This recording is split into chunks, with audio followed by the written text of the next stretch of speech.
पिछले साल ब्राजील में महामारी बना जीका पूरी दुनिया के लिए चिंता का कारण बना रहा और इसके कई मामले अमेरिका में भी सामने आए। भारत के राज्य गुजरात में 3 मामलों की पुष्टि होने के बाद ये खतरनाक वायरस एक बार फिर सुर्खियों में है। पहले 2 मामले 2016 की जनवरी और नवंबर के हैं, जबकि तीसरे की पुष्टि इस साल जनवरी में एक गर्भवती महिला के मामले में की गई। तो आज डॉक्टर्स ऑन कॉल में हम एक बार फिर बात करेंगे जीका की। मैं हूं डॉक्टर सोनियालाल गुप्ता और मैं हूं डॉक्टर समीर गुप्ता और आपका डॉक्टर्स ऑन कॉल पे स्वागत है।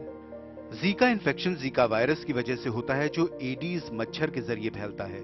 ये वही मच्छर है जिनकी वजह से डेंगू और चिकनगुनिया होता है। इसके अलावा जीका के कुछ ऐसे मामले भी मिले हैं जो यौन संबंध की वजह से हुए थे। इसका इन्फेक्शन हल्का होता है और सिर्फ 20% लोगों में इसके लक्षण देखने को मिलते हैं।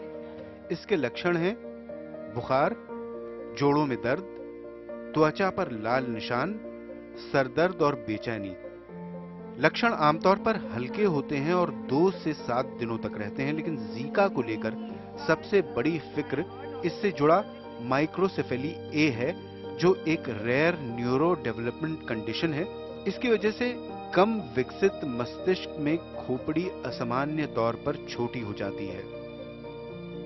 आमतौर पर सामान्य हालात में नवजात बच्चे की खोपड़ी का घेरा 36 सेंटीमीटर होता है, लेकिन माइक्रोसेफेली से पीड़ित बच्चे का स्कल साइज 20 सेंटीमीटर का है। गर्भवती महिलाओं के पहले 3 महीने में जीका से पीड़ित होने पर माइक्रोसेफेली के मामले ज्यादा देखने को मिलते हैं। माइक्रोसेफली की वजह से बच्चा देर से बोल सकता है या फिर उसका मानसिक विकास प्रभावित हो सकता है। ये बच्चे और परिवार के लिए बेहद चिंता की बात होती है, क्योंकि इनमें से कम ही बच्चे सामान्य जिंदगी जी पाते हैं। इसलिए ये जानना जरूरी हो जाता है कि इसकी पहचान कैसे करें। ज्यादा जानकारी के लिए हमने बात की consultant histopathologist doctor Arjun dang से।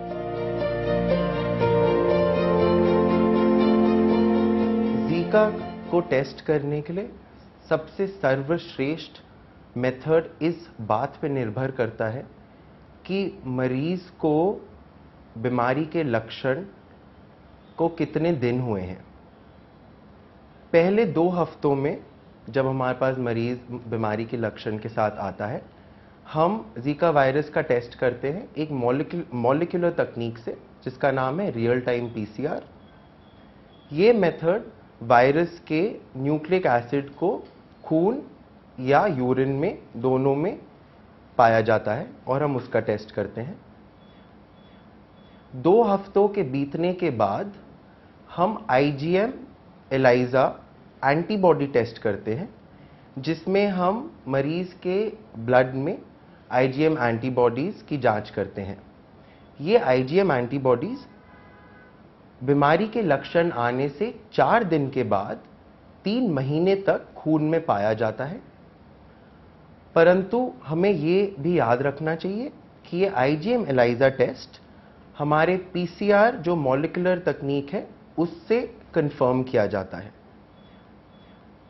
प्रेग्नेंट वुमेन में जीका वायरस की जांच करना बहुत महत्वपूर्ण है। इसका कारण ये है कि जीका वायरस इन्फेक्शन जब प्रेग्नेंट मदर को होता है तो अजन्मे बच्चे को जिंदगी भर के लिए ये विकृति दे सकता है। इन विकृतियों में से सबसे सामान्य विकृति को हम बोलते हैं माइक्रोसेफली। माइक्रोसेफली अर्थात अजन्मे बच्चे के सर के आकार में कमी होना होता है।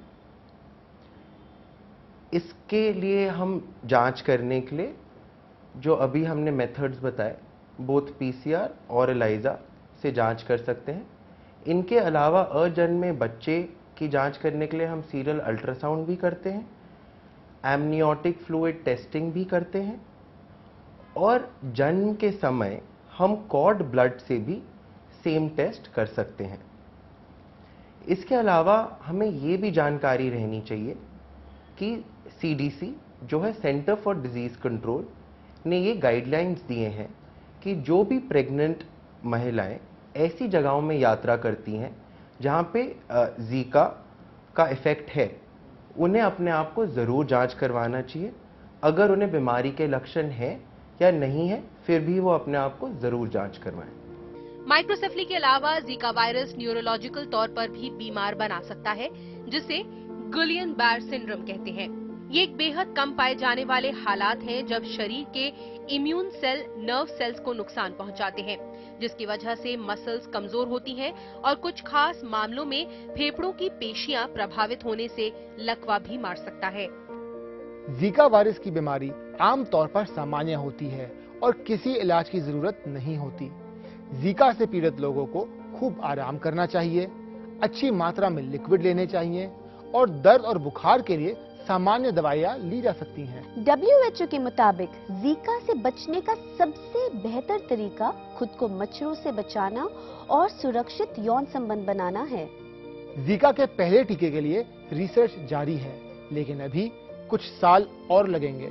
हम जीका से जुड़ी हर तरह की जानकारी आप तक पहुंचाते रहेंगे। तो फिर मिलते हैं अगले हफ्ते।